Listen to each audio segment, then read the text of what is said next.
सबले एस भनेमा पटी के त ल केटा फाइनली अब चाहिँ परोस् प्रभु क्यान्टोना दिएन यार मसँग दामी ट्रिक छ रे I'll not use any trick guys I'll use my one trick 4 5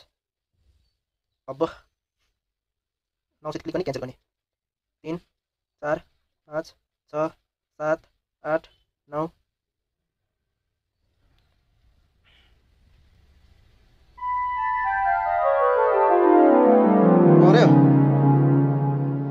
पऱ्यो केटा हो रन मते अन्डी मन्डी खुली त छ्या पर्यो ओ मात्र पर्यो इटो पर्यो ओ आज इटो पर्यो मादर केटा हो ट्रिक काम गर्यो मेरो ट्रिकले काम गर्यो मादर केटाहरुले भनेदिनु मैले म कसैको ट्रिक युज गर्दिन आफ्नो ट्रिक युज गर्छु पाँचौं माजालाई इटो कहाँ गयो यो खोइ आशिष कहाँ छ इटो पर्यो